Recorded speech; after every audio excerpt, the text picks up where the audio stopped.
First we have the introduction, right. हमारे पास सबसे पहले क्या है, इंट्रोडक्शन है। Agriculture, agriculture is the most important industry of the world. सबसे इंपॉर्टेंट है क्योंकि इसी के बेस पे ह्यूमन बीइंग सर्वाइव कर पाते हैं। About half of the world's population employed in agriculture. अगर हम बात करें पूरे वर्ल्ड की तो लगभग आधी % पॉपुलेशन किसमें काम करती है, एग्रीकल्चर की ही फील्ड में। Early man got his food by gathering wild plants. पहले ह्यूमन बीइंग किससे फूड इकट्ठा करते थे, वाइल्ड प्लांट से। हंटिंग एंड फिशिंग, हंटिंग से और फिशिंग से, ये उनका पहला सोर्स ऑफ फूड था। He had to search for food continuously which left him little time for other activity. मतलब अब उन्हें एक जगह फूड तो नहीं मिल रहा, उन्हें ढूंढना पड़ रहा है, तो उनका सारा दिन लगभग किस में जाता था, खाने की खोज में, तलाश में। But as agriculture develop and farm output increase, a few people were needed to produce food. फिर जैसे जैसे एग्रीकल्चर डेवलप हुआ, यानी एग्रीकल्चर आया, जो उनका जो आउटपुट है वो इंक्रीज हुआ, तो उससे लोगों को एक जगह रुकना पड़ा। रुकेंगे तभी तो खेती कर पाएंगे, घूम घूम के तो खेती होगी नहीं। Other people could then develop the art, craft, trade and other activity of the life. फिर जब ह्यूमन बीइंग ने एक जगह रुकना शुरू करा, जब वो वहां पे बैठेंगे तो कुछ और काम भी करेंगे, खेती हमेशा तो होती नहीं है, राइट। तो इसीलिए फिर अदर जैसे क्राफ्ट हो गया, आर्ट्स हो गया, ट्रेड, ये सब लोगों ने फिर बाद में धीरे धीरे शुरू करा। The development of agriculture therefore greatly affect the food supply and made civilization possible. Food की वजह से ही, एग्रीकल्चर की वजह से ही लोगों ने क्या, फूड को सप्लाई यानी एक्सचेंज करना शुरू करा एंड लोगों की सिविलाइजेशन सेटअप हुई। सिविलाइजेशन कब सेट होगी, जब लोग एक साथ रहेंगे, ग्रुप्स में रहेंगे, तब जाके ह्यूमन सिविलाइजेशन का फॉर्मेशन स्टार्ट होता है। एग्रीकल्चर देखते हैं क्या है इसमें। Agriculture is the science, art and occupation of cultivating soil, producing crops and raising life stock. तो ये क्या है, ये एग्रीकल्चर है हमारा। कल्टीवेट करना है सॉइल को, प्रोड्यूस करना क्रॉप्स और लाइफ स्टॉक्स को, right. Agriculture is very basis of civilization. मतलब जो सिविलाइजेशन का बेस है वो किससे बनता है, एग्रीकल्चर से। क्यों, क्योंकि जब लोग एक जगह पर रहेंगे तभी तो सिविलाइजेशन का फॉर्मेशन होगा। और लोग एक जगह क्यों रहेंगे, क्योंकि वहां पे एग्रीकल्चर को प्रैक्टिस कर रहे हैं। It is the food we eat, इसी से हमें क्या मिलता है, खाने के लिए food. The cloth we wear, यानी जो कपड़े हम पहन रहे हैं। The material of our home, the garden around us and many our tradition and value. ये सब चीजें क्या है, ये सब है हमारा क्या, किसकी वजह से, फूड की वजह से ही। The word agriculture is derived from the Latin word agricultura, that means field cultivation, यानी क्या, जो जमीन पे कल्टीवेशन होते हैं उसे क्या बोलते हैं, एग्रीकल्चर बोलते हैं। But the present day definition of agriculture goes far beyond that simple meaning. But अगर हम आज की बात करें तो वो जो कई हजारों सालों जो डेफिनेशन थी, उसके बाद अब बहुत बड़ा चेंज हो चुका है इसमें, एग्रीकल्चर की डेफिनेशन में। Agriculture include the raising food crop, यानी फूड क्रॉप्स को ग्रो करना एग्रीकल्चर है। लाइफ स्टॉक यानी एनिमल्स को कोई लोग रखते हैं, वो भी इसमें आता है। Life stock include animals such as cattle, sheep, goat that are reared for human uses. अब ह्यूमन बीइंग अपने पास ऐसे एनिमल्स को रखता है, क्यों, क्योंकि उससे उनकी काफी चीजें फुलफिल होती हैं, ठीक है। फैक्टर्स अफेक्टिंग द एग्रीकल्चर, यानी कौन से फैक्टर्स है जिसकी वजह से एग्रीकल्चर अफेक्ट होता है। तो मेजर फैक्टर क्या है, पहला क्लाइमेट, पहला क्या है, climate. The temperature, moisture and sunshine constitute the climate of a place. किसी भी जगह पे अगर एग्रीकल्चर करना है तो सबसे पहले उसका क्लाइमेट इंपॉर्टेंट है, क्योंकि क्लाइमेट के अकॉर्डिंग ही क्या होता है, वहां पे एग्रीकल्चर यानी क्रॉप्स अलग अलग ग्रो करते हैं, right. These element of climate decide what crops can be grown in an region. अब क्लाइमेट के अकॉर्डिंग ही पता चलता है कि उस जगह पे कौन सी क्रॉप ग्रो होंगी। Different crops require varying amount of moisture and at a specific point growth. मतलब एक स्पेसिफिक पॉइंट के टाइम पे, पीरियड में, जगह के अकॉर्डिंग हम कुछ ग्रो कर सकते हैं। जैसे rice require a lot of water in the initial growing period. Rice जो है यानी जो चावल है, जब उसको ग्रो करते हैं तो शुरुआती टाइम पीरियड में उसको बहुत एक्सेस अमाउंट क्या चाहिए, पानी चाहिए। But wheat require only a moderate amount. पर जो गेहूं है यानी वीट है, उसको ग्रो करने के लिए बहुत कम यानी उसकी मॉडरेट लगभग पानी चाहिए, ठीक है। A suitable temperature is require at the time of germination while sunshine is important at time of reaping। जब वो जर्मिनेशन, जब उसको लगाते हैं तब क्या होता है, टेम्परेचर सूटेबल होना चाहिए यानी इक्वल टू जैसा। और जब वो क्रॉप बड़ी होती जाएगी तो सनशाइन में पूरी बढ़िया से धूप चाहिए उसे ग्रो होने में। और रिपिंग यानी काटने के टाइम पे एक अच्छी खासी खिलखिलाती धूप होना चाहिए। Too intense sunshine would scorch the grain and too little would delay the harvest. अगर बहुत तेज धूप हुई तो जो उसके ग्रेन्स है वो बहुत हल्के हो जाएंगे, खराब हो जाएंगे। और अगर बहुत ज्यादा डिले हुआ, सनशाइन बहुत कम हुई, तो हार्वेस्ट टाइम में बहुत डिले हो जाएगा। हार्वेस्ट मतलब जो उसकी क्रॉप होगी। Even a light shower during the ripening of cotton crops would ruin the entire lot. मतलब अगर हम बात करें कॉटन क्रॉप की, अगर उसके रिपिंग यानी कि जब उसका एंड होता है, जब उसको निकालने की बात होती है कॉटन को प्लांट में से, अगर उस टाइम अगर हल्की सी भी बारिश आ गई, हल्की मतलब जरा सी भी बारिश हो गई तो पूरी की पूरी क्रॉप खराब हो जाती है, राइट। तो इतना ज़्यादा इफेक्ट होता है किसका, क्लाइमेट का, किस पे, एग्रीकल्चर में। सॉइल, नेक्स्ट टॉपिक है soil. There is a large variety of soil on the surface of the earth. कई कई तरीके की वैरायटी ऑफ हमारे पास क्या है, सॉइल है हमारे अर्थ पे। They provide nutrition to the plant, और इसी से सॉइल से क्या मिलता है, न्यूट्रिशन मिलता है, जिसके थ्रू क्रॉप्स अच्छी ग्रो होती है। All plant do not require the same nutrients and in the same quantity. अब जो प्लांट्स होते हैं, प्लांट्स की अलग अलग कैपेसिटी होती है, न्यूट्रिएंट्स अलग होगा, ठीक है, क्वांटिटी भी क्या होगी, अलग होगी, राइट। मतलब उसको न्यूट्रिएंट, सारी क्रॉप्स को सेम अमाउंट में न्यूट्रिएंट नहीं चाहिए होता, और अलग अलग तरीके का न्यूट्रिएंट भी चाहिए होता है उसे। Therefore different crop may be suitably grown on different soil. तो अलग अलग क्रॉप अलग अलग सॉइल पे ग्रो करते हैं इसीलिए। Of all soil alluvial is regarded as most fertile. तो इसीलिए एल्यूवियल जो एक सॉइल है वो सबसे ज्यादा फर्टाइल लैंड बोली जाती है। In India has a large area of alluvial soil in the northern plain and in the river valley and delta of the peninsula India. तो जो इंडिया में जो एल्यूवियल सॉइल है सबसे ज्यादा कहाँ पर है, नॉर्दर्न प्लेन में। नॉर्दर्न प्लेन कहाँ पे, जहाँ पे गंगा रिवर और यमुना वहां से फ्लो होती है, राइट। जैसे यूपी हो गया, बिहार हो गया, ये मेजर इसके एरियाज हैं। एंड रिवर वैली, जहाँ पे रिवर वैली से रिवर्स होती है वहाँ पे भी, और जहाँ डेल्टा फॉर्म होता है, डेल्टा फॉर्म जैसे पेनिनसुला इंडिया में वहाँ पे फॉर्म होता है। तो उसी तरीके से हम बात हैं कि soil play very important for the agriculture. Next we have the relief features. Agriculture is most easily carried out on low lying flat land. तो एग्रीकल्चर सबसे अच्छा कहाँ होता है, फ्लैट लैंड पे होता है। However special method have been developed for highly region. तो अलग तरीके के मैथड को यूज किया जाता है एग्रीकल्चर कहाँ पे, जो जगह बहुत ऊंची होती है, लाइक टेरेस फार्मिंग। एग्जाम्पल क्या है उसका, terrace farming. Next type of agriculture. On the basis of land available for the cultivation there are two main type of agriculture. क्या है, दो टाइप के क्या है, एग्रीकल्चर है। पहला कौन सा, इंटेंसिव, दूसरा extensive, right. One of the basis of the size of farm, tools and techniques use, crop grown, the type of livestock and the proportion of the output retained by the farmers, agriculture can be divided into two kind, subsistence and commercial. तो अगर हम बात करें types of agriculture की, तो कुल मिला के हमारे पास दो टाइप की एग्रीकल्चर फॉर्म होते हैं। पहला कौन सा हो गया, सब्सिस्टेंस। कौन सा हो गया, सब्सिस्टेंस क्रॉप। दूसरा कौन सा हो गया, कॉमर्शियल क्रॉप्स। आइए देखते हैं ये दोनों होती क्या है। इंटेंसिव पहले देखते हैं, इंटेंसिव एग्रीकल्चर क्या होता है। Intensive agriculture is in common area where land is scarce and expensive or the crop is costly to produce। Land क्या होगा, स्कार्स होगा, मतलब ज्यादा बड़ा लैंड नहीं होगा, फिर वहां पे जो क्रॉप होगी वो एक्सपेंसिव होगी, महंगी क्रॉप्स होगी, right. Intensive farming tend to be relatively small and very efficient. जो वो फार्मिंग होगी वो छोटी सी जगह पे होगी और वेरी एफिशिएंट होगी, right. The farmers use almost every foot of land. अब वो जो फार्मर होता है वो जरा सी भी जगह नहीं छोड़ता, क्यों, क्योंकि जगह उनके पास बहुत कम होती है। तो जितना उस वहाँ पे लैंड होता है सभी लैंड को यूज करते हैं, किस लिए, एग्रीकल्चर के लिए। And attempt to produce as a large crop as possible. और वो क्या करते हैं कि भाई उन्हें क्रॉप को, भाई वो क्या सोचते हैं कि जितना ज़्यादा वो लैंड एक एरिया कवर कर सकते हैं वो करें, किस लिए, वहाँ पे एग्रीकल्चर करने के लिए। नेक्स्ट क्या है, extensive agriculture. Extensive farming consist of cultivating large tracts of land. Extensive में क्या होता है, उन किसानों के पास जमीन बहुत बड़ी होती है खेती करने के लिए, but often they yield are lower than those of the intensive farming. अब यहाँ पे पर क्या होता है, जो उसकी आउटपुट होती है, जो यील्ड है किसकी, लैंड की, वो कम होती है, यानी फर्टिलिटी कम होती है। Rainfall is like to be limited in this factor. अब उस एरिया में क्या, रेनफॉल भी कम होता है, बारिश भी कम होती है। Large wheat farms are characterize in the extensive farming in a great plain. और इसी जगह जब वहाँ पे एग्रीकल्चर, उस एग्रीकल्चर के लिए सबसे इंपॉर्टेंट क्या होता है, वाटर होता है, पानी होता है। पानी नहीं मिल पा रहा तो वहाँ पे क्या ग्रो कर लेते हैं वो लोग ग्रो करते हैं व्हीट, क्योंकि व्हीट को पानी कम चाहिए। Extensive farming is require relatively little investment in equipments. अब बहुत बड़ी जगह है तो वहाँ पे जो इक्विपमेंट्स होते हैं या जो चीज़ें यूज होती हैं वो थोड़ी सस्ती होती है, कम पैसा लगता है उनमें। And supply per unit of land and each unit of yield is relatively lower in return. पर ये होता है कि वहाँ पे लैंड बहुत बड़ा है, वहाँ की सॉइल एलिजिबल इतनी अच्छी नहीं होती, तो क्या होता है, वहाँ पे प्रोडक्शन भी कम होता है। Next subsistence agriculture.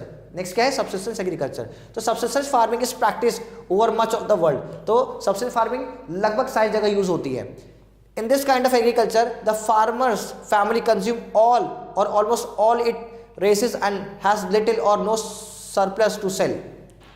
यहाँ पे सिंपल सा क्या है, जो सब्सिस्टेंस एग्रीकल्चर है उसका मतलब है कि वो एग्रीकल्चर जो बेसिकली किसके लिए वो होती है, या तो जो फार्मर वो अपनी खुद की फैमिली करेगा या थोड़ा सा आगे करेगा, मतलब जो यहाँ पे एक प्रोडक्शन होता है वो क्या होता है, वो लिमिटेड होता है, ठीक है।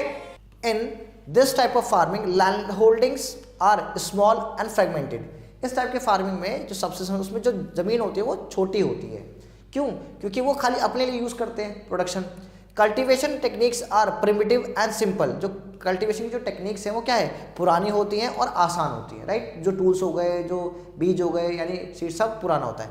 In the other word there is a total absence of modern equipment. यहाँ पे क्या है, मॉडर्न जो इक्विपमेंट्स है वो खत्म होते, like tractors and farm inputs like chemical fertilizer, insecticides and pesticide. तो ये चीज़ें यहाँ पे कम ही यूज होती हैं। In this farming farmers mostly cultivate cereals along with old seeds. तो जो सीरियल्स यानी जो पल्सेस वगैरह जो हो तो वो क्या पुराने ही होते हैं, पल्सेस भी पुरानी होती हैं, मतलब पुराने सीड्स से बनते हैं। वेजिटेबल एंड शुगर केन यहाँ पे मोस्टली लोग ग्रो करते हैं। Subsistence farming can be shifting और नोमैडिक। ये शिफ्टिंग भी हो सकती है, आज यहाँ कर लिया कल कहीं और कर लिया, मतलब एक पर्टिकुलर जगह पे, कभी इस वाले लैंड पे कभी उस वाले लैंड पे, ऐसे यहाँ पे चलता है। In shifting cultivation a plot of land is clear, मतलब एक छोटा सा लैंड जो पोर्शन होता है वो साफ करते हैं। And cultivate for a short period of time, वहाँ पे कल्टिवेशन में ज़्यादा लॉन्ग टाइम के लिए नहीं होती है, 2 साल 3 साल 4 साल ऐसे कर ली। Then it is abandoned and allowed to revert its own natural vegetation while cultivator move to the other. फिर उसको ऐसे ही छोड़ दिया जाता है, फिर वो वापस से अपनी फर्टिलिटी गेन करता है, तो वापस से यानी कि जो इंसान होता है 4-5 साल ग्रो किया फिर किसी और लैंड पे चला गया, ऐसे क्या तो फर्टिलिटी थोड़ी सी सही रहती है, बनी रहती है। The period of cultivation is usually terminated when the soil shown sign is of exhaustion. वहाँ पे कब कल्टिवेशन करना बंद करेंगे, जब पता चल जाएगा कि यहाँ की जो मिट्टी है उससे अच्छा प्रोडक्शन नहीं हो रहा। More commonly when the field is overturn by weeds, या वहाँ पे बहुत सारी घास पत्ती सब उगोने लगते हैं तो उसको छोड़ दिया जाता है। The length of time that a field is cultivated is usually shorter. The period over which the land is allowed to be generated by lying fallow, मतलब थोड़े दिन में वहाँ पे ग्रो करा फिर उसको छोड़ दिया, ऐसे प्रोसेस चलता रहता है। किसमें? शिफ्टिंग कल्टीवेशन में। Of these cultivators many use a practice of slash and burn. तो जो वो प्रैक्टिस होती है, जो तरीका, उसको क्या बोलते हैं? Slash and burn agriculture as a one more element of their farming cycle. तो ये एक इंपॉर्टेंट है। Other employ land clearing without any burning, and some cultivators are purely migrated and do not use any cycle method on a given plot. तो यहाँ पे क्या है? Burning, ये सब क्या होता है? ये तरीके होते हैं शिफ्टिंग कल्टीवेशन के। Shifting cultivation widely use on the grassland in the forest of central Africa. तो कहाँ पे यूज हो रहा है? सेंट्रल अफ्रीका में, north eastern south America and part of south Asia. तो इन सब जगहों पे स्लैश एंड बर्न एग्रीकल्चर या शिफ्टिंग कल्टीवेशन को यूज किया जाता है। Nomadic herding is an extensive form of animal grazing और नेचुरल पैस्चरेज। मतलब यहाँ पे क्या, नोमैडिक हर्डिंग्स, इंसानों को क्या करते हैं, इंसानों के पास क्या होता है, जो नोमैड्स होते हैं उनके पास जानवर होते हैं, उन्हें घुमाते फिराते हैं, ग्रेजिंग करवाते हैं यानी चराते हैं, ठीक है। एंटलिंग constant and seasonal migration of nomads along with their flock. Nomadic herding is confined to sparsely populated part of the world where natural vegetation is mainly grass and the rainfall is low and seasonal. तो यहाँ पे क्या है, यहाँ पे जो rainfall है, जो हमारा जो वेजिटेशन होता है वो बहुत ही अलग है, स्पार्सली, मतलब कि इतना प्लेन कल्टीवेशन वहाँ पे नहीं हो सकता। It has long been practice in the desert region African Asia. तो ये कहाँ, डेजर्ट जो एरिया होते हैं अफ्रीका और एशिया के, वहाँ पे ये चीज़ें प्रैक्टिस की जाती है। These regions are too dry to grow crop, और बहुत ज़्यादा सूखा पड़ा होता है, मतलब क्रॉप्स को ग्रो करना बहुत डिफिकल्ट है। But they have enough wild grasses to support small herds of camel, sheeps, goats and other livestock. But वहाँ पे जंगल झाड़ियाँ होते हैं जिसकी वजह से जो एनिमल्स होते हैं उनको कुछ खाने को मिल जाता है। The nomads depend on their animals for milk. क्यों नोमैड्स उस पर डिपेंड होते हैं, जो लोग होते हैं, मिल्क के लिए, चीज़ के लिए, मीट के लिए, ठीक है। They live in tents and wear clothes made from the skin and hair of the animal. वो कहाँ रहते हैं? टेंट्स में रहते हैं, परमानेंट हाउस तो रहेगा नहीं क्योंकि उनका नाम ही क्या, नोमैड्स, घूमते रहते हैं। तो स्किन और हेयर के थ्रू एनिमल्स के वो लोग अपने क्लोथ्स को बनाते हैं। A tribe settle in an area until they livestock have been stripped it of the grasses. वो अपना सेटलमेंट तब तक रखते हैं जब तक वहाँ की ग्रासेस सारी खत्म ना हो जाए, यानी कि जो जब तक उनके एनिमल्स को खाना मिलता रहेगा वहाँ पे सेटल रहते हैं। The tribe and its herd then move on to a fresh grazing area. तो किधर, जैसे ही ये एरिया खत्म होता है तो एक नए एरिया की तरफ मूव ऑन कर जाते हैं। Next, commercial agriculture. Commercial agriculture is large scale production of crop for sale. किस लिए होता है वो? सेल के लिए। मतलब कॉमर्शियल एग्रीकल्चर का मेन पर्पस ही क्या होता है कि प्रोडक्ट को क्या करना है, सेल करना है, right. In commercial farming crops such as wheat, maize, tea, coffee, sugarcane, cashew, rubber, banana, cotton are harvested and sold into the world market. तो ये क्या है, ये कॉमर्शियल फार्मिंग है। क्यों है, क्योंकि जो भी चीजें ग्रो कर रहे हैं इनका मेन पर्पस क्या होता है, उसको सेल करना। ठीक है। Commercial agriculture include live stock production and live stock grazing. Commercial agriculture में एनिमल्स को भी इंक्लूड किया जाता है, राइट, क्योंकि उनकी भी चीजों को हम क्या करते हैं, सेल करते हैं। Due to expensive nature of capital formation and implementation of technical process, the land owners of such farms are often large agriculture corporation. Means अब आप देख रहे हो कि यहाँ पे जो ये चीजें ग्रो करेंगे कॉमर्शियली के, तो वहाँ पे नए सीड्स, फर्टिलाइजर्स, फिर इक्विपमेंट्स लगेंगे, तो उसके लिए जो लैंड ओनर होता है या जो एग्रीकल्चर होता है वो बड़े बड़े होते हैं, या फिर एक कॉर्पोरेट यानी ग्रुप के फॉर्म में भी होते हैं। Specially in a developing country, कहाँ पे, डेवलपिंग कंट्रीज में स्पेशली देखता है कि वहाँ पे एक ग्रुप फॉर्म होता है। Commercial farming is most commonly found in industrialised nation. मतलब कॉमर्शियल फार्मिंग सबसे ज्यादा वहाँ होती है जहाँ पे सबसे ज्यादा इंडस्ट्रीज देखने को मिलती है। Commercial agriculture differ significantly from subsistence agriculture. Commercial agriculture subsistence से अलग है। क्यों, क्योंकि कॉमर्शियल का मेन पर्पस क्या है, सेल, और सब्सिस्टेंस का मेन पर्पस क्या है, सेल्फ कंजम्पशन।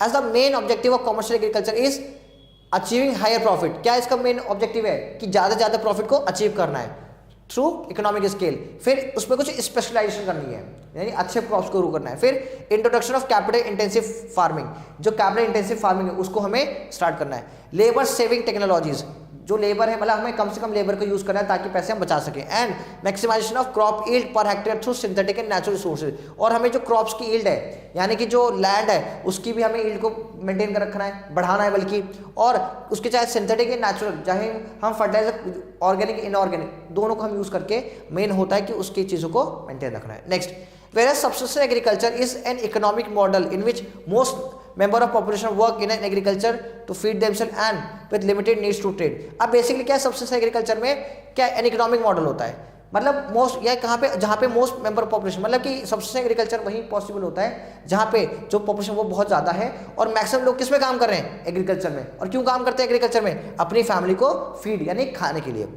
और उनके पास जो ट्रेड होता है वो बहुत लिमिटेड होता है, क्योंकि बेसिकली होता है कि उनको अपनी चीज़ों को फुलफिल करनी है, अपनी नीड्स को फुलफिल करनी है। Commercial agriculture is a type of agriculture suited to industrial और पोस्ट इंडस्ट्रियल इकोनॉमिक मॉडल। और जो कॉमर्शियल होता है उसका बेसिक पर्पस ही होता है कि ग्रो करके कहाँ देंगे, वो इंडस्ट्रीज में देंगे, right. In which most member of a population do not work in agriculture. तो मोस्ट ऑफ द पॉपुलेशन है ज़्यादातर वो एग्रीकल्चर में काम नहीं करती, are fed by other sources भी होते हैं उनके पास, सोर्स ऑफ इनकम के, and purchase their food and fibre as consumers with their currency. और यहाँ पे क्या है कि परचेज करना है किसको, फूड को, क्यों, सो दैट कि वो अपनी जो फैमिलीज को खाना खिला सके। फिर फाइबर्स एंड कंज्यूम, मतलब अलग अलग चीज़ों पे फिर इन्वेस्ट किया जाता है लोगों के द्वारा ताकि वो अपनी इकोनॉमी को अच्छे से बूस्ट कर सके। प्लांटेशन एग्रीकल्चर, नेक्स्ट क्या है हमारे पास, plantation agriculture. Plantation agriculture is commercial tropical agriculture system. क्या है वो, ट्रॉपिकल एग्रीकल्चर सिस्टम है। कौन सा, प्लांटेशन, मतलब which is essentially export oriented. Plantation agriculture का मतलब ये होता है कि एक पर्टिकुलर जगह पे एक ही तरीके के क्रॉप को लगाना, और उसका भी क्या है, मेनली वो एक्सपोर्ट ही होता है product. It is often involve the deliberate introduction and cultivation of economically desirable species. मतलब यहाँ पे किसके लिए काम ज़्यादा होता है या कौन लोग इससे बेनिफिट हो, जिनका मेनली होता है कि हमें इकोनॉमिकली वाइबल होना है, यानी कि जिसके पास बहुत पैसा होता है और जिसको ज़्यादा प्रॉफिट अर्न करना था, वही ऐसे एग्रीकल्चर में डिपेंड होता है। फिर एक ट्रॉपिकल प्लांट्स है, मतलब ट्रॉपिकल एरियाज में इसको ग्रो किया जाता है at an expense of wide spread replacement of the original native and natural flora. तो ये वहाँ होता है और इनको क्या रिप्लेस करना पड़ता है, मतलब कि एक जगह है जहाँ पे नेचुरल हैबिटेट है, पर यहाँ पे अगर प्लांटेशन एग्रीकल्चर करना है तो उसको वहाँ से साफ करके हटा के नई चीज़ें सेटअप करनी होती हैं। This agriculture was introduce by the British. जो प्लांटेशन एग्रीकल्चर है ये हमारे पास ब्रिटिशर्स ही लेकर आए थे। With their economic growth and increase industries the British need continuously supply of raw material. तो क्यों यहाँ पे प्लांटेशन आया, क्योंकि जो ब्रिटिशर्स की जो नीड थी वो यहीं से फुलफिल हो सकती थी और उनके लिए इकोनॉमिक ग्रोथ का रीजन था, मतलब यहाँ से इतना अच्छा ग्रो करके अपने देश में या बाहर सेल करके पैसा कमाना उनका मेन मोटिव था। They use their colonies in the tropical and subtropical region to grow cotton. जो मतलब जो उनकी कॉलोनीज थी, कंट्री जो कंट्रीज कॉलोनीज थी और जो ट्रॉपिकल और सब ट्रॉपिकल एरिया में लाई करती थी, जैसे इंडिया हो गया, अफ्रीका, ये सब, तो वहाँ पे क्या ग्रो करते थे, cotton, tea, sugarcane, coffee, rubber and banana. तो ये उनके लिए क्या है, ये उनके लिए प्लांटेशन क्रॉप्स है। These are areas where because of dense population labour is cheaply available. अब यहाँ पे क्या है कि यहाँ पे पॉपुलेशन बहुत ज़्यादा है, अब ज़्यादा पॉपुलेशन दैट मीन्स की जो लेबर होगा वो बहुत सस्ता होगा, तो यहाँ पे लेबर बहुत सस्ते से इजिली अवेलेबल थे। Now days they is an increase use of machines and modern technique, और उसकी वजह से मॉडर्न टेक्निक और नई नई टेक्नोलॉजी इनोवेशन ये सब यहाँ पे लेकर आए ताकि ये प्रोडक्शन बहुत अच्छे से कर सके, ठीक है, और ज़्यादा प्रॉफिट अर्न कर सके। मिक्स फार्मिंग, अब मिक्स फार्मिंग क्या होता है? It is that practice of farming in which crops are grown on the farm and cattle are also raised side by side, मतलब दोनों काम हो रहा है, एक तरफ एग्रीकल्चर भी हो रहा है और एक तरफ एनिमल को भी हम रख रहे हैं। This practice of farming is quite popular where the size of farm is moderate, मतलब ऐसा ना हो कि बहुत छोटा लैंड है और बहुत बड़ा लैंड है, मॉडरेट सा जो लैंड है वहाँ पे दोनों काम कौन करता है? किसान करता है। Cereals crops like wheat, maize and barley are grown, but along with that root crops like potato, turnips are also grown। तो यहाँ पे सीरियस क्रॉप्स में व्हीट, मेज, बार्ली ये सब क्या ये यूज कर जाते हैं। क्यों यूज किया जाता है? ताकि यहाँ पे दोनों काम हो सके। फिर वहाँ पे पोटैटोस, टर्निप ये सब वहाँ पे ग्रो करते हैं, मतलब छोटे से एरिया में इस चीज़ें भी ग्रो हो जाती है easily.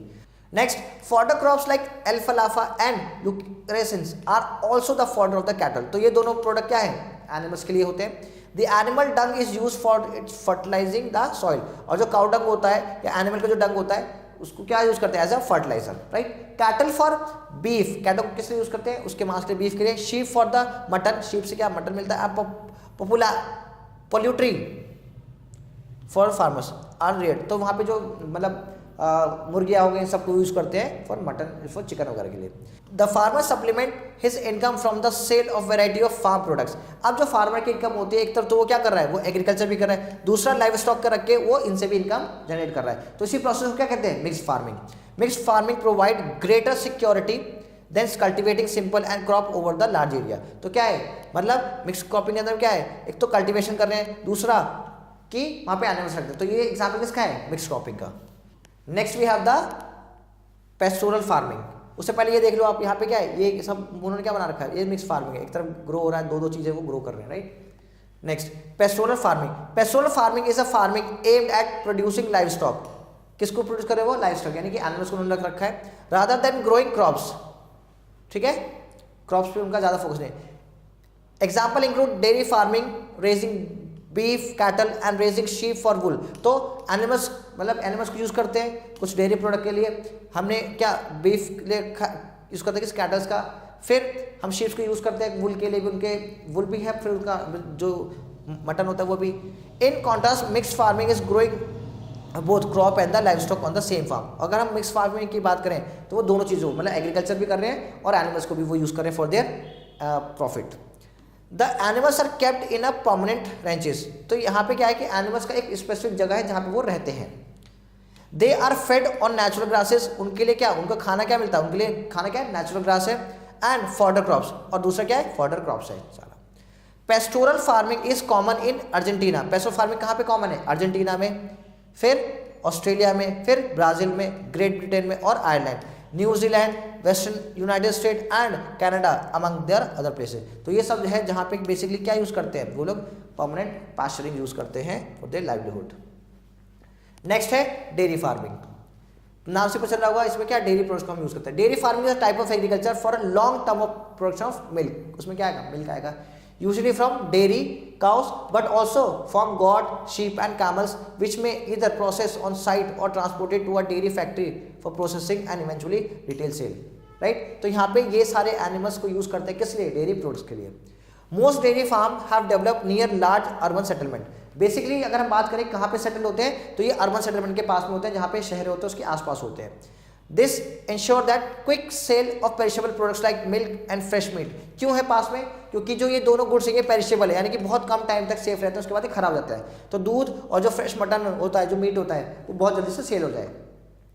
Holland has grown into one of the world leading producer of dairy product. तो वहाँ पे अगर बात करें हॉलैंड जो कंट्री है वहाँ पे वो डेयरी प्रोडक्ट में नंबर 1 है इस time.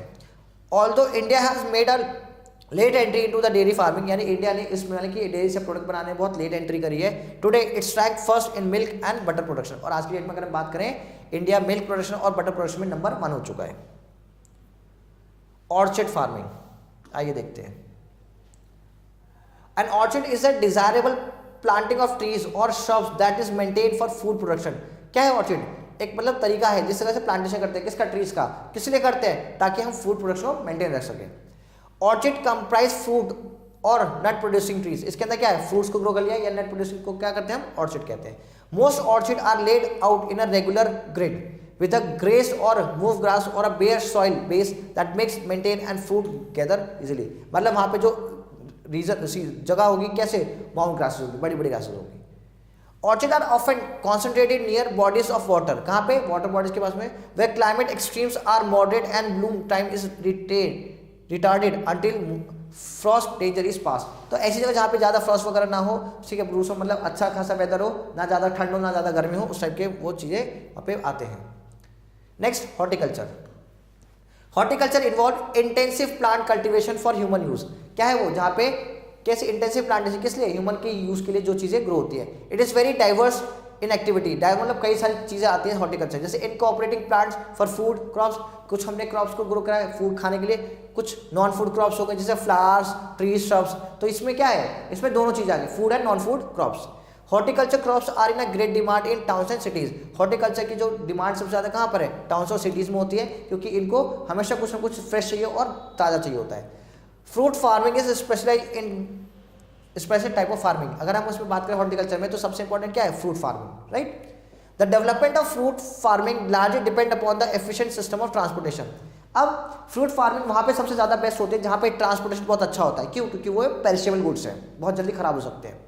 The Netherland is world famous for its cultivation of its national flower the tulip. अगर हम बात करें नीदरलैंड की, तो वहाँ पे वर्ल्ड का सबसे अच्छा और बढ़िया, सबसे लार्ज अमाउंट में क्या ग्रो होता है, tulip. All the Mediterranean countries specially in fruit farming. जितनी भी मेडिटेरियन कंट्रीज होती हैं, जो मेडिटेरियन सी के पास जितनी कंट्रीज हैं, वो सब लोग क्यों फेमस है, क्योंकि वहाँ पे फ्रूट फार्मिंग सबसे ज़्यादा होता है. India grow a great variety of rose and marigold in for marketing. India के अंदर में बहुत सारा रोज और बहुत सारा मैरीगोल्ड यहाँ पे सबसे ज़्यादा ग्रो होता है. It also has a rich variety of fruits. और इंडिया में बहुत टाइप के फ्रूट्स भी देखने को मिलते हैं. Next, truck farming. Truck farming is horticulture practice of growing one or more vegetable crops on a large scale of shipment to distant market. कहाँ पे, शिपमेंट्स पे उसको ग्रो करते हैं, ताकि उसको एक जगह से दूसरी जगह लेकर जाया जा सके. फॉर एग्जांपल, इंडिया में वेजिटेबल क्रॉप ग्रो हो गई या कुछ भी फ्रूट हो गया, उसको जब तक दूसरी जगह नहीं ले जाए प्रॉफिट कैसे होगा. तो ये किसका एग्जाम्पल है, ट्रक फार्मिंग का. At this type of farming depends entirely on local और रीजनल मार्केट. जो ट्रक फार्मिंग होता है ये किस पे डिपेंड होती है, उसके लोकल मार्केट और लोकल रीजनल एरिया के ऊपर में. As the use of railroads and large capacity trucks expanded and refrigerated carriers were introduced. तो कब पॉसिबल है, जब रेलवे लाइन वहाँ पर हो, क्योंकि रेल के थ्रू हम लेके जाएंगे. दूसरा, लार्ज कैपेसिटी में ट्रक्स हो, मतलब बहुत बड़े बड़े ट्रक्स हो जिसके अंदर क्या हो, रेफ्रिजरेटर्स भी हो, जिससे कि मतलब जो प्रोडक्ट है वो खराब ना हो. Trucks farm spread to the cheaper land of the west and south, shipping seasonal crops to relatively distant market where their cultivation limited by climates. तो यहाँ पे जो वेस्ट हो गया, साउथ हो गया, यहाँ पे शिप क्या होते हैं, सीजन के अकॉर्डिंग क्रॉप्स को लेकर जाते हैं. और ये बहुत बड़ा काम होता है, ठीक है. और ये क्लाइमेट की वजह से ही होता है, क्योंकि क्लाइमेट बहुत इंपॉर्टेंट रोल प्ले करता है ग्रो के लिए भी और एक जगह से दूसरी जगह कैरी करने के लिए भी. The major truck farming area in is California. कहाँ पर है, कैलिफोर्निया में है. Texas, Florida, along the Atlantic coastal plain and the great lake area. तो ये इंपॉर्टेंट एरिया जहाँ पे ट्रक फार्मिंग बहुत ज़्यादा प्रिवलेंट है. Centres for specific crops very with the season. अब जो जगह है, जो क्रॉप्स है, वो सीजन टू सीजन वेरी करती है ग्रो होने का. Among the most important trucks crops are tomato. उसमें ट्रक्स में कौन कौन से, टोमेटो ग्रो कर लिया, लेट्यूस हो गया, मेलोनोस हो गया, बीट, ब्रोकली, सरली, reddish, onion, cabbage and strawberry. These are the major crops that grow in a truck farming. Got it? So next topic we have the major crops. कौन कौन सी major crops है, तो आइए देखते हैं उसमें मेजर क्रॉप्स में कौन से, food crop, fibre crop, beverages crop and commerce crop. यानी हमने क्रॉप्स को डिफरेंट पार्ट्स में डिवाइड कर दिया है. आइए देखते हैं. फर्स्ट हमारे पास है food crop, right. All cereals, pulses, oilseeds, beverages crops and tuber are all food crops. तो ये सारे क्या है, फ्रूट. मतलब सिंपली हम जिसको खाने के लिए यूज करते हैं, they are come under the food crops. Wheat, rice, maize are main cereals. तो ये क्या है, मेन सीरियल्स है. क्यों मेन है, बिकॉज बेसिकली हम ये देखते हैं कि बेसिकली हर दिन, every day people using these crops in their daily life. Other cereals include barley, sorghum, oats, millets, rye. तो ये अदर सीरियल्स हैं. फर्स्ट उसमें देखते हैं wheat. It cover more than earth of any other food crops. Then leading wheat produce कौन कौन से, including China, Canada, France, Russia, India, Ukraine, United. तो ये क्या है, ये हमारी मेजर व्हीट प्रोड्यूसिंग स्टेट्स हैं. फिर अगर हम बात करें इंडिया में, तो इंडिया में wheat grow well on a Lumi soil, कहाँ पे, नॉर्दर्न प्लेन में, राइट। उसमें कौन सा, पंजाब, हरियाणा और वेस्ट उत्तर प्रदेश इसके मेजर एरियाज हैं। नेक्स्ट कौन सा, it also grow well in Madhya Pradesh, Bihar, Rajasthan, Gujarat and Maharashtra. तो ये और स्टेट्स है जहाँ पे हम वीट को प्रोड्यूस करते हैं। Wheat require cool and moist climate, मतलब ठंडा हो और मॉइस्ट हो ड्यूरिंग द ग्रोइंग सीजन, ठीक है, जब उसको grow, and dry warm climate at the, जब काटते हैं तो उस टाइम क्या, ड्राई हो, सूखा एरिया हो। एनुअल रेनफॉल कितना, 50 सेंटीमीटर से 75 सेंटीमीटर को एनुअली चाहिए होता है, ठीक है। नेक्स्ट हमारे पास जो क्रॉप है वो क्या है, rice. Rice is one of the world's most important food crop. अगर हम बात करें वर्ल्ड की, तो सबसे ज्यादा वर्ल्ड में अगर बात करें तो कौन क्या प्रोड्यूस होता है, राइस हो रहा है। More than half of the people in the world eat this grain as the main part of their meal. तो लोगों के लिए क्या है, इंपॉर्टेंट है, क्यों, क्योंकि हम देखते हैं कि वीट से भी ज्यादा ग्रो इजिली क्या हो रहा है, राइस हो रहा है, और मैक्सिमम लोग इसको अपनी डेली चीज़ों में यूज़ करते हैं। Nearly all the people who depend on rice for food live in Asia, और बेसिकली सबसे ज़्यादा कहाँ पर है, एशिया में लोग। Most rice is eaten as boiled white grains, ठीक है बेटा, इतना। Next we have the China and India together produce more than half of the world yearly rice harvest. मतलब कि हम बात करें पूरे वर्ल्ड में तो चाइना और इंडिया लगभग 50% प्रोड्यूस कर देता है राइस ऑल ओवर वर्ल्ड का हिस्सा। Other producer include like Bangladesh हो गया, फिर Myanmar, Indonesia, Japan, Thailand, Vietnam. ये सारे क्या हैं, ये सारे अदर कंट्रीज हैं जो क्या प्रोड्यूस करते हैं, राइस प्रोड्यूस करते हैं। In India rice is cultivated in West Bengal, Uttar Pradesh, Andhra Pradesh, Punjab, Haryana and Tamil Nadu. तो these are the leading producer of the rice in India. Rice grown best in area with warm temperature, क्या है उसके लिए इंपॉर्टेंट, सबसे वार्म टेम्परेचर, गर्म, with plentiful moisture from rainfall or irrigation, मतलब वहाँ पे सबसे ज़्यादा वाटर होना चाहिए, और वहाँ पे अगर वाटर भी नहीं है तो इरिगेशन की फैसिलिटीज वहाँ पे अवेलेबल होनी चाहिए। Such favourable condition occurs mainly in many tropical region and valley and delta certain, right. तो इन एरियाज में हम देखते हैं ये ग्रो होता है। Rice needs an average temperature of at least 21 degree Celsius through out it's growing season. तो हम बात करते हैं ग्रोइंग सीजन में तो इतना वो ग्रो होता है। It grows best in heavy, slightly acidic soil that contain fine particle of clay such as soil salt in water well। यानी क्या कि क्ले होनी चाहिए और वहाँ पे हमेशा जो वाटर वो रिटेन कर सके। नेक्स्ट वी हैव द मेज। मेज इज ऑल्सो कॉल्ड कॉर्न। मेज को अगर हम बात करें दूसरा नाम क्या है उसका, corn. First use for food by American Indians. पहले वो क्या यूज होता था एज अ फूड, कहाँ पे, कौन यूज करते थे, इंडियंस जो अमेरिका में रहते थे। In order of world grain production maize is the second after the wheat, rice is third. तो पहला कौन सा, व्हीट है, सेकंड मेज, तीसरा क्या है, राइस। ये ग्रो होता है। Depending upon the variety maize can be grow in most mild and tropical region of the world. तो जहाँ पे मिल्ड वेजिटेशन है, मिल्ड एटमॉस्फेयर है, वहाँ पे ये ग्रो होता है। The United State is the world leading producer and exporter of the maize. तो यूनाइटेड स्टेट क्या है, वर्ल्ड का लीडिंग प्रोड्यूसर है किसका, मेज का, और एक्सपोर्ट भी ज़्यादा करता है। It produce about 2/5 of the world supply, right. 2/5 world supply करता है कौन, खुद USA. China is the second largest producer of मेज। उसके बाद सेकंड रैंक किसका है, चाइना का है। Account of labour 1/7 of the world supply, और 1/7 सप्लाई भी कौन कर रहा है, वो कर रहा है। नेक्स्ट कौन सा, Argentina, Brazil, France, India, Indonesia, Mexico and Romania are the other countries that produce maize on their large scale. तो these are the other countries with they producing the maize crop. India, Uttar Pradesh, Rajasthan, Bihar and Punjab are the major producing of the maize. तो India में अगर suppose हम बात करें तो कौन सा, उत्तर प्रदेश, राजस्थान, बिहार और पंजाब क्या है, लीडिंग प्रोड्यूसर है किसके, मेज के। Next we have the millets. Millets are grown group of crops. Millets क्या है, मिलेट्स क्या है, ग्रुप ऑफ क्रॉप्स को बोलते हैं, such as jowar, sorghum and bajra, यानी पर्ल मिलेट्स। तो इन मिला के क्या बोलते हैं, मिलेट्स बोलते हैं। Which produce small edible seeds, इससे ईडेबल सीड्स होते हैं। China and India and Russia are the leading producer of millets. तो अगर हम बात करें who are the major producer, China, India and Russia क्या है, मेजर प्रोड्यूसर किसके, मिलेट्स के। Pearl millets serve as a major food for many people in India. अगर हम बात करें पर्ल मिलेट्स की यानी बाजरे की, तो वो इंडिया में सबसे ज़्यादा ग्रो हो रहा है इन सब में, और अफ्रीका में भी। In some countries like United State farmer grow pearl millets mainly of the grazing livestock. और जो अगर हम बात करें अमेरिका की, तो वहाँ पे जो मिलेट्स है यानी जो बाजरा है वो बेसिकली किसके, एनिमल्स के लिए यूज होता है, उनके फॉडर में। Millets grow well in moderate high temperature. क्या पे मॉडरेट टाइप का टेम्परेचर हाई हो, varying from 28 degree Celsius to 30 degree Celsius. कितना टेम्परेचर होना चाहिए, 28 डिग्री सेल्सियस से 30 डिग्री सेल्सियस का क्या हो टेम्परेचर हो। In area having an annual rainfall 50 centimetre to 70 centimetre, और रेनफॉल कितना 50 से 70 सेंटीमीटर का वहाँ पे रेनफॉल होना चाहिए। They grow in a dry and Sandy soil, और कहाँ पे सैंडी और ड्राई सॉइल होनी चाहिए जहाँ पे वो ग्रो कर सके। Next we have the ragi. Ragi require relatively more rain, ragi के लिए बात करें तो उसके लिए रेन क्या ज़्यादा होगी, and is grown in Karnataka. State कौन कौन से हैं, कर्नाटका, तमिलनाडु, राइट। किसके लिए, रागी के लिए।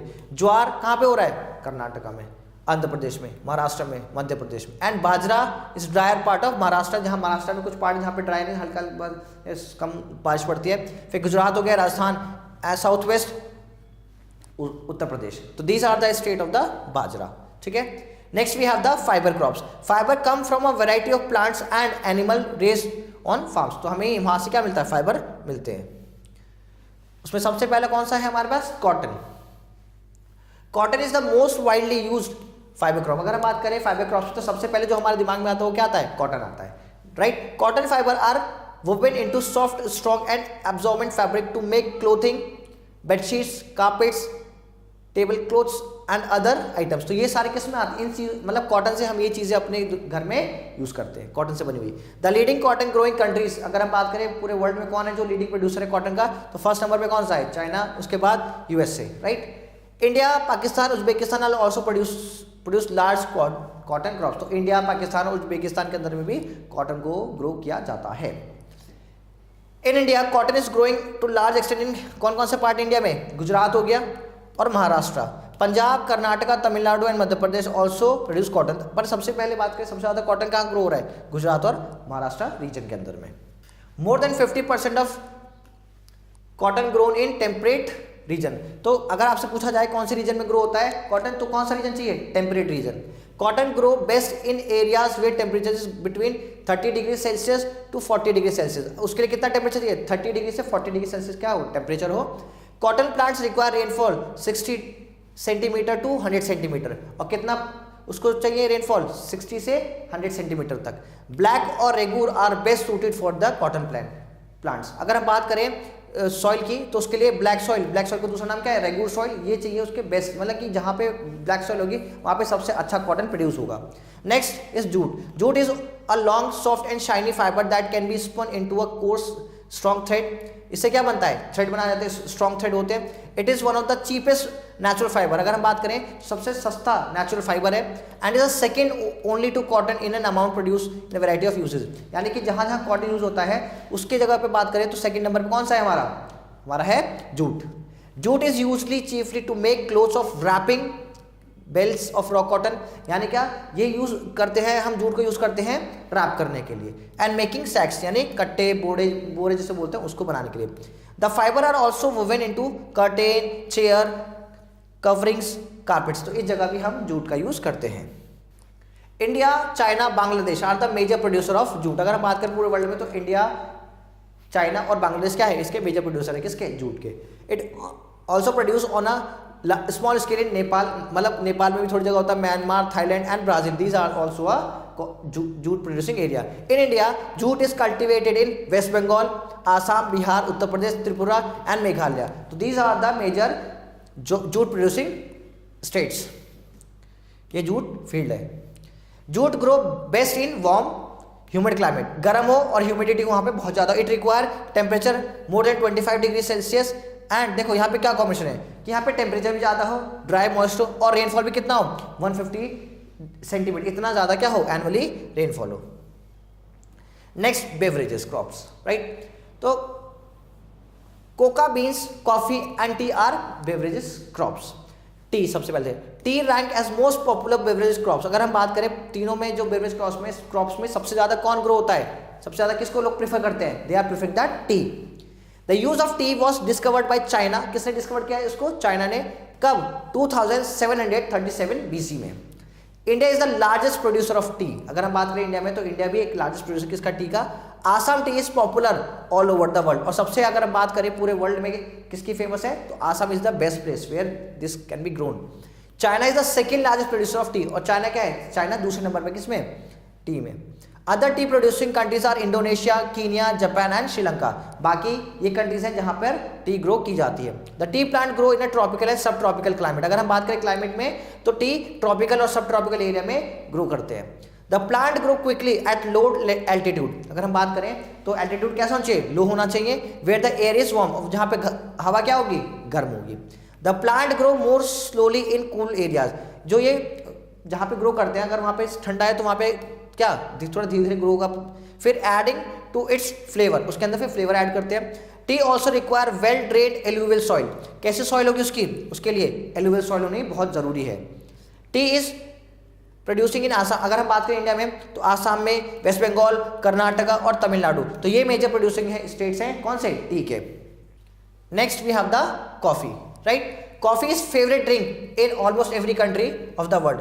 अगर हम बात करें कॉफी की तो कॉफी पूरे वर्ल्ड की बात करें तो बहुत ज्यादा प्रेफरेबल है, मतलब भले टी ज्यादा ग्रो होती हो बट अगर हम बात करें प्रेफरेंस की तो one of the favourite drinks में से क्या आती है, कॉफी आती है। It is made from roasted and ground beans of the coffee plant, उसको रोस्ट करके उसमें बनाया जाता है। Coffee grown in tropical land at high altitude, जो कॉफी के लिए वो किसका कैसा वेजिटेशन है, ट्रॉपिकल, और दूसरा क्या है, हाई एल्टीट्यूड, यानी उसकी जगह या हाइट जो ज्यादा होगी। The coffee plant require warm climate, उसके लिए कैसा क्लाइमेट जरूरी है, गर्म क्लाइमेट, मॉडरेट रेनफॉल, यानी कि ना ज्यादा कम बारिश ना ज्यादा बारिश हो, एंड स्ट्रॉन्ग सनशाइन, यानी कि उस पर क्या सनशाइन या धूप हमेशा पड़ती रहे। During its growth the coffee plant require rainfall of 100 centimeter to 150 centimeter. जब हम उस प्लांट को लगाते हैं तब बहुत ज़्यादा बारिश चाहिए होती है, 100 सेंटीमीटर से 150 सेंटीमीटर तक, एंड टेम्परेचर बिटवीन 20 to 25, और टेम्परेचर कितना हो 20 से 25 डिग्री तक क्या होना चाहिए, टेम्परेचर होना चाहिए। It originally grow wild in Ethiopia, अगर हम बात करें कि फर्स्टली कहाँ पे मिली थी तो कहाँ हुई थी, इथोपिया में। It is now cultivated in Java, Sumatra, India, Arabia, equatorial Africa, Hawaii, Mexico, Central and South America and the West Indies. तो these are the major countries where coffee were produced. Brazil produce about a quarter of the world coffee, तो अगर बात करें कि कौन leading producer है तो किसका नाम ले सकते हैं हम, ब्राजील का। More than 100 type of coffee may be found in shops, अगर हम बात करें शॉप्स पे तो लगभग 100 टाइप की क्या मिलती हैं, वेराइटीज ऑफ कॉफी प्रोड्यूस होती है। They may be divided into 3 regional group, उसको हमने 3 पार्ट्स में डिवाइड किया है, कौन सा हो गया, ब्राजील, मिल्स एंड रोबस्टा। तो ये क्या है, ये टाइप्स ऑफ कॉफीज है। The mills include all coffee arabica grow outside Brazil, तो कहाँ पे, अरेबिया कहाँ, ब्राजील के बाहर होती है। The United State rank as the largest consumer of coffee, अगर हम बात करें पूरे वर्ल्ड में तो यूनाइटेड स्टेट के जो लोग हैं सबसे ज्यादा कंज्यूम करते हैं क्या, कॉफी को। Other coffee consuming countries include Brazil, France, UK, Italy and Japan, ये उसके बाद ये लोग सबसे ज्यादा यूज करते हैं, कंज्यूम करते हैं किसको, कॉफी को। In India coffee grow well on the laterite soil in Karnataka, अगर हम बात करें कॉफी की तो इंडिया में जो मेजर लीडिंग प्रोड्यूसर है कौन सा है वो, कर्नाटका, और कैसी सॉइल चाहिए, laterite soil. Next we have the commercial crops. Commercial crop कौन से होते हैं, जिसको हम ग्रो ही इसलिए करते हैं कि उससे हमारा पर्पस होता है इसको सेल करके अपना रेवेन्यू या इनकम को जनरेट करना। शुगर केन उसमें सबसे पहले आता है। The sugar cane is a tropical plant and is major source of sugar, अगर हम बात करें शुगर की तो सबसे ज्यादा किससे प्रोड्यूस किया जाता है, शुगर केन के थ्रू। It takes a year to be grow and harvest, 1 साल लगता है उसको ग्रो और हार्वेस्ट करने में।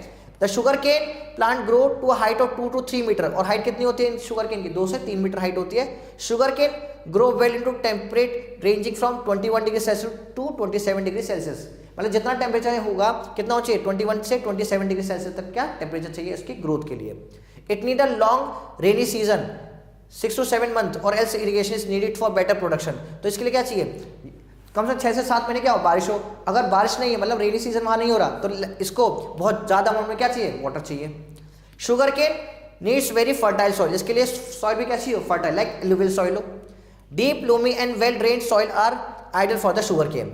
It require low good amount of chemical fertilizer and insecticides also, इसके लिए क्या इंपॉर्टेंट है कि भाई आप केमिकल फर्टिलाइजर भी करोगे और इंसेक्ट से बचाने के इंसेक्टिसाइड्स भी आप उसमें ग्रो करोगे। India is the leading producer of sugar cane, India क्या है, लीडर है किसका, प्रोडक्शन इन सॉइल में। Other major producer of sugar cane are Cuba, उसके बाद कौन सा नाम आता है, Cuba, Hawaii, Australia, Fiji, Indonesia, Taiwan, Philippine, Malaysia, Myanmar, Vietnam, eastern China, Kampuchea, the Nile valley, east Africa, central America, south USA, Brazil, Argentina, Mauritius. These are the major sugar cane producing countries, उसमें leading producer कौन सा है, India. Next is the rubber. Rubber is obtain from a lactease secreted by a tree called Hevea brasiliensis which grow in a tropical countries, कहाँ पे grow होगा, tropical countries में, जो tropical में। Rubber tree became mature in 5 to 7 years, लगभग इसको 5 से 7 साल लगता है बड़ा एक पेड़ बनने में. And then start yield nectar from about 30 to 35 years. Rubber tree require hot and wet type of climate, बहुत ज़्यादा गर्म हो और वेट हो. Temperature should be covered 30 degree Celsius and rainfall कितना 200 सेंटीमीटर, मतलब अच्छी खासी धूप और अच्छी खासा पानी, मतलब दोनों चीज़ें से मिले. It need well drain fertile soil, और सॉइल भी कैसी हो, फर्टाइल हो. Rubber is made in manufacture of tyres, किस लिए यूज होता है, टायर्स बनाने के लिए, tubes of the vehicles. It also use for insulating and water proofing. तो ये बेसिक किसके हैं, रबर के फायदे. Rubber is largely grown in Brazil. अगर हम बात करें सबसे ज्यादा कहां ग्रो हो सकता है, तो कौन सी कंट्री है उसके लिए, Brazil. Now Malaysia is the largest producer of rubber following Indonesia. अब प्रेजेंट में कौन सा है, मलेशिया, एंड देन उसके बाद कौन सा है, Indonesia. Other producer of rubber are Thailand, Indonesia, Sri Lanka, Nigeria, Liberia, Ivory Coast, Zaire. India, Kerala is the main rubber producing area. अगर हम बात करें इंडिया में तो केरला क्या है, लार्जेस्ट प्रोड्यूसर किसका, रबर प्रोड्यूसिंग का. The British develop rubber plantation in Sri Lanka and Malaysia. और ब्रिटिशर्स ने भी कहां पे डेवलप किया, श्रीलंका और मलेशिया में भी, right. Next topic we have the agricultural development. What are the agriculture development, now we have to learn. Agriculture developed independently in north and south east Asia about 7500 BC, मतलब इतना साल पुराना क्या है यहाँ पे एग्रीकल्चर स्टार्ट हो चुका था. It spread to other part of the world from this area, और बोला जाता है कि यहीं से अदर एरिया में भी एग्रीकल्चर फॉलोड होता है. During the early 70s a great change in farming called agricultural revolution. हमने क्या बोला उसको, एग्रीकल्चर रेवोल्यूशन. दैट मीन्स कि कुछ बड़ा चेंज हो कहाँ पे, एग्रीकल्चर की फील्ड में. बिगेन इन ग्रेट ब्रिटेन, कहाँ पे चेंज हो रहा है, ग्रेट ब्रिटेन में. The agricultural revolution was brought about by 3 development. क्या क्या चेंजेस होते हैं, 3. पहला क्या है, improve crop growing method, मतलब उन्होंने चेंज करे अपने मेथड्स को क्रॉप ग्रो करने के. दूसरा, progress in live stock breeding, यानी क्या यहाँ पे इन्होंने जो जानवर को भी यूज किया और उसमें ब्रीडिंग अलग अलग करवाई. And invention of new farm equipments, और नए नए इक्विपमेंट्स उन्होंने फाउंड करे, मतलब जैसे थ्रेशिंग हो गया, हार्वेस्टिंग हो गया, पेस्टिसाइड, इंसेक्ट, ये सब उन्होंने नए नए शुरू किए. Since 1800s science and technology have helped in making agriculture increasing productive. Means कि इसी की वजह से एग्रीकल्चर के अंदर भी जो प्रोडक्शन है वो बहुत ज़्यादा इंक्रीज होता है. क्यों, क्योंकि 3 मैथड उन्होंने चेंज करे. Science and technology have contributed to great increase in farm production by providing farmers with a new source of power, improve plant varieties and chemical fertilizer. Science and technology, अगर इतना development हुआ है आज agriculture में, तो वो किसकी वजह से हुआ है, just because of the science and technology. Because इन्होंने काफ़ी चीज़ें चेंज करी हैं. जो प्लांट्स थे उसको इंप्रूव किया है, जो सीड्स थे उसको अच्छे बनाए, जो इक्विपमेंट्स थे वो बहुत बेटर किए हैं. Agricultural development in India. अब इंडिया की बात करते हैं कि इंडिया में कैसे डेवलप्ड हुआ है. India is an agriculture land. India की बात करें तो वो एक एग्रीकल्चर लैंड के नाम से ही जाना जाता है. It has more than 50% of its area under cultivation. हमने पढ़ा था कि मोर देन 50% इंडिया अपना जो लैंड है, ज़मीन है, वो यूज़ करता है एग्रीकल्चर पर्पज़ के लिए. Indian agriculture has made rapid STRIDE since independence. और हम बात करें तो इंडिपेंडेंस के बाद से हमारा जो पेस है, जो मतलब एक नॉन एग्रीकल्चर लैंड था उसको एग्रीकल्चर में कन्वर्ट बहुत तेज़ी से कर रहे हैं Indians. It has tripled its food production. India ने जो अपना प्रोडक्शन था इंडिपेंडेंस के टाइम में और अगर हम आज कंपेयर करें तो 3 गुना बढ़ चुका है. While most of the world's countries raise only 1 crop, India has the potential to raise 2 crop. अगर कोई कंट्री किसी भी जगह पे अगर कोई एक टाइप की क्रॉप ग्रो कर सकता है, तो इंडिया के पास इतनी कैपेबिलिटी है कि वो उसी टाइप के 2 चीज़ों को ग्रो कर सकता है. Even so India agriculture suffer from certain basic problem. इसके बाद भी इंडिया कुछ बेसिक प्रॉब्लम को फेस कर रहा है इन एग्रीकल्चर फील्ड. देखते हैं कौन कौन से प्रॉब्लम्स हैं. The bulk of land holding in a small with undistributed land. मतलब यहाँ पे क्या है कि जो लैंड है, लैंड होल्डर ने बहुत इकट्ठी कर रखी है, बट यहाँ पे जो डिस्ट्रीब्यूशन ऑफ लैंड है, ऐसा मतलब कि कुछ लोगों के पास बहुत ज़्यादा जमीन है, कुछ के पास बहुत कम है और किसी के पास है ही नहीं. This cause social tension, violence and discontent. तो इससे क्या सोशल टेंशन है, मतलब कि there is a clashes and कह सकते हो डिस्टर्बेंस चलता रहता है कहाँ, फैमिलीज के अंदर में और लोगों के बीच में. सेकेंड है poor farmer have struggle day in day out on the farms which are too small to support them and their family. मतलब जो छोटे किसान, जो पुअर किसान हैं, उनकी इतनी हालत खराब है कि वो अपने डेली नीड भी फुलफिल नहीं कर सकते. Third, in absence of adequate forest and pasture area the source of maintaining natural fertility of the soil has been dying out. अब हमारे पास फॉरेस्ट कितने कम है, हमारे पास जो जमीन है वो बहुत कम है और पैस्चर यानी कि एनिमल्स के लिए भी बहुत जमीन कम है, तो हमारे पास जो एग्रीकल्चर का जो एरिया वो बहुत ज़्यादा कम है और डिमांड हमारी बहुत ज़्यादा है, तो जो फर्टिलिटी के लिए जो टाइम छोड़ा जाता है किसको, ज़मीन को, वो हमारे पास अवेलेबल ही नहीं है। The Indian government has taken several steps to improve the agriculture condition in the country. जो इंडियन गवर्नमेंट है उसने बहुत सारे स्टेप्स लिए ताकि जो फार्मर उनकी जो हालत उसमें सुधार किया जा सके। Modern techniques of the cultivation have been introduce, नई तरीकों को का इंट्रोड्यूस किया ताकि क्रॉप का प्रोडक्शन बढ़ सके। बेटर इंफ्रास्ट्रक्चर फैसिलिटीज़, मतलब कि आने जाने के लिए सीड प्रोवाइड करने के लिए, फिर स्टोर बनाने के लिए हेल्प किया, such as irrigation, electricity and transportation provide, मतलब कि पानी मिले, कैनाल्स बना दी, मोटर पंप सेटअप कर दिए। तो these are the measure taken by the government for the improving the better infrastructure of the people. Farm equipment such as tractors, thresher and harvester are provided. Government ने क्या tractor, thresher ये सब provide करे थोड़े कम पैसों पे।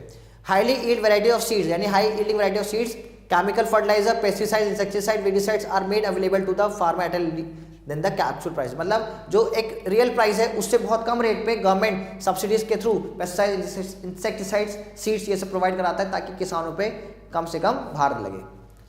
Finance from bank is made easier for the farmer, अगर किसी किसान को फाइनेंस लेना है, लोन लेना है, तो बहुत आसानी से वो लोन ले सकता है। All the above mention reform have been increase crop production, इन सारे जो मेजर्स से जो क्रॉप का जो प्रोडक्शन हुआ है वो अब बढ़ा है। This increase in crop production is known as green revolution, जो क्रॉप का जो प्रोडक्शन इंक्रीज हो रहा है उसको क्या नाम दिया गया है, ग्रीन रेवोल्यूशन का।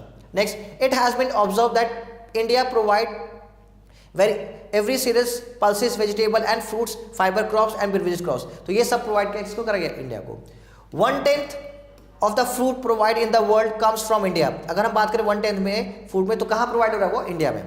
The live stock quality in India is not very satisfactory, अगर हम बात करें लाइव स्टॉक यानी एनिमल्स के फॉर्म में उनके प्रोडक्ट की, तो इतनी अच्छी क्वालिटी अच्छी है नहीं।